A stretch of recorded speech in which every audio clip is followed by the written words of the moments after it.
Salut! Aujourd'hui je suis à Whiting Ranch, c'est tout à côté de chez moi, c'est à peu près 20 minutes et c'est une balade qui est très courue, il va y avoir pas mal de monde, mais c'est une balade que je voulais vous montrer. C'est relativement court, donc ce sera sûrement une vidéo assez courte, mais c'est un endroit qui est vraiment très joli. Donc j'espère que c'est un coin qui vous plaira. Je vais pas trop parler, il n'y a pas grand chose à dire, mais je veux juste vous emmener pour vous montrer ça. Le début de la marche est plutôt marrante. On commence en fait par suivre le lit d'un petit ruisseau. Il y a encore un petit peu de flotte. Et on marche sur du sable, on est au fond du canyon. Là on peut voir que le ruisseau a été pas mal élargi avec les pluies qu'on a eues les 2 dernières semaines. Et il y a encore un petit peu de flotte. Donc voilà, c'est là qu'on commence.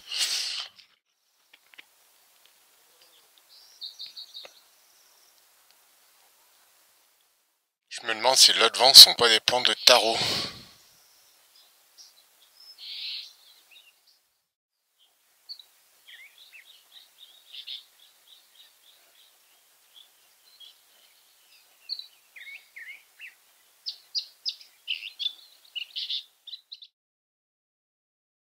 Juste pour que vous sachiez où on va, en fait, ce chemin nous emmène au fond d'un canyon et on va arriver à des formations rocheuses.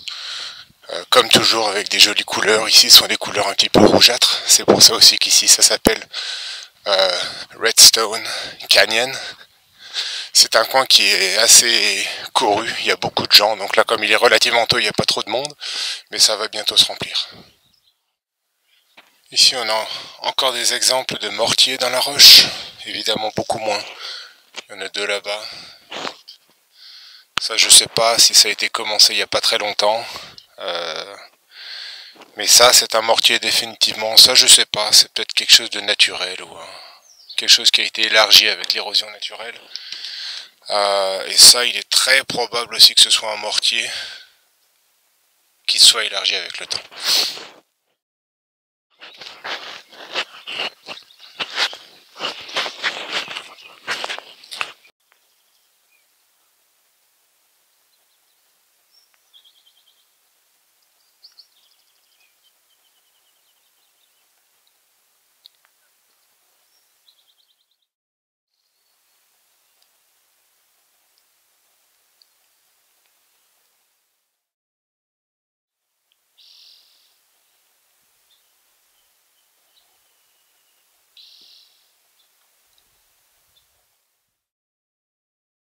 Voilà nos premières vues sur les collines, donc là on est en train de sortir légèrement du canyon.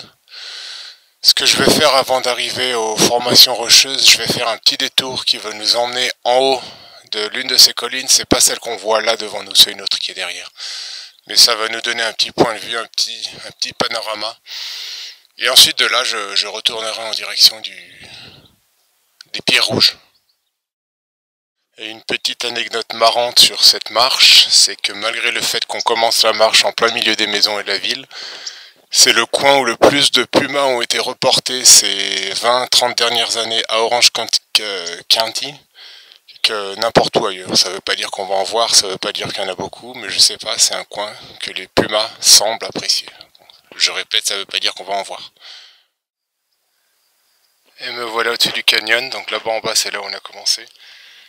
Très agréable d'être au soleil, il doit faire peut-être une dizaine de degrés en bas, et ici on est en plein soleil, donc c'est super agréable. Voilà les collines, voilà où je vais, pour aller voir le panorama, et tout là-bas dans le fond, on peut voir les formations de pierres rouges, tout là-bas au fond. Je sais pas si ça va être très clair sur la vidéo.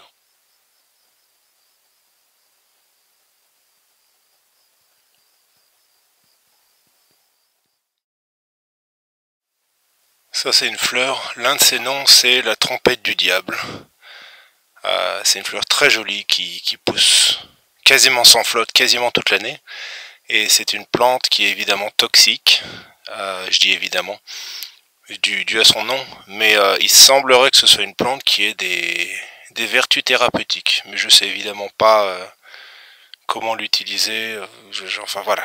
Mais apparemment ce serait une plante qui pourrait être utilisée en homéopathie. À confirmer, hein, pourtant.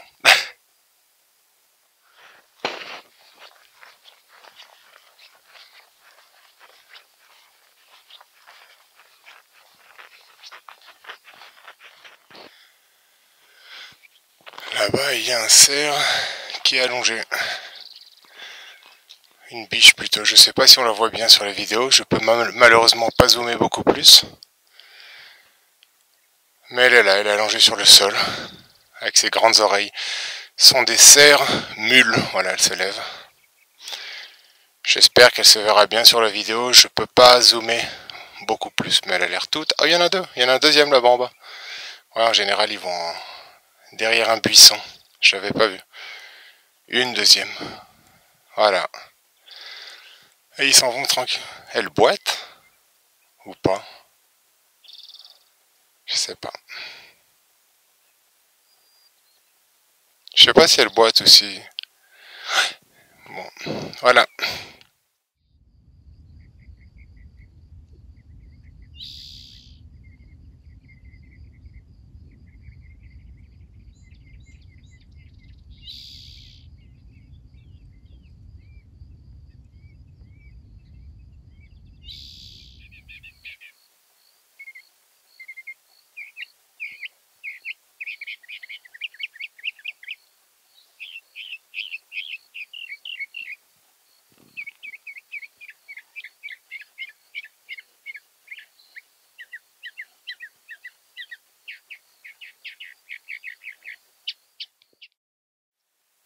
Et nous voilà donc ici au panorama que je mentionnais. Donc là on est en direction plutôt du nord-est.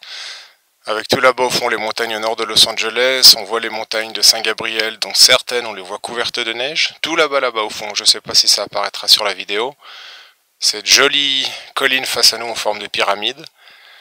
Et là on est face à l'est. Donc on voit tout au fond le mont Santiago, qui est la montagne la plus élevée qu'on voit ici. C'est la montagne la plus élevée de la région, c'est à peu près 1600-1700 mètres. Et juste à nos pieds, on a les formations de pierres rouges.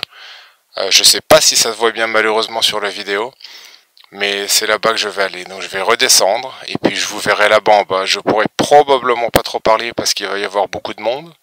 C'est un coin qui est relativement petit, et c'est une randonnée qui est très très courue, surtout le dimanche.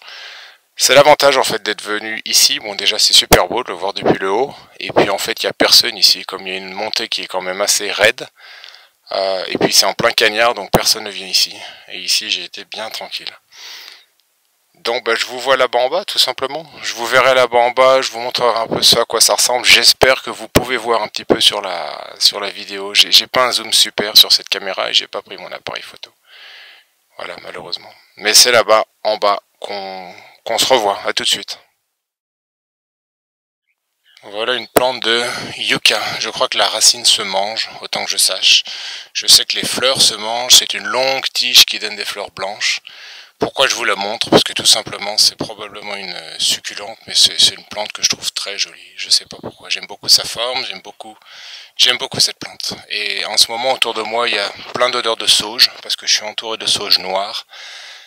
Et ça c'est pareil, c'est quelque chose que je trouve très relaxant. J'aime beaucoup cette odeur du tôt le matin. Ça sent un petit peu l'odeur d'herbes séchées, de sauge. C'est difficile à décrire. Et voilà un exemple de sauge noire. Ils appellent ça de la sauge noire. Sauge qui est très courante ici. Et puis c'est pareil, c'est une odeur que j'aime beaucoup. Bon, évidemment elle n'est pas très jolie. Il faudrait qu'il pleuve encore un petit peu plus. Mais ce sont des sauges qui couvrent complètement le terrain parfois. Et comme je viens de dire, qui relâchent des odeurs... ah là là, c'est difficile à décrire.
Bah, je finis cette vidéo perché sur un arbre.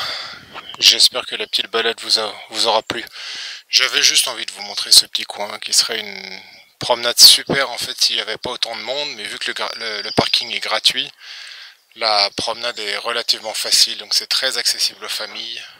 Et puis ça monte, quand on va au canyon, quand on va aux Pierres Rouges, ça monte très peu. Et c'est joli, honnêtement c'est une très très jolie promenade. Donc bah, le dimanche c'est malheureusement à mon goût trop fréquenté, mais je comprends tout à fait pourquoi les gens viennent là. Donc je répète, j'espère que la balade vous aura plu, et puis bah, je vous verrai dans la prochaine vidéo. Allez, à plus tard.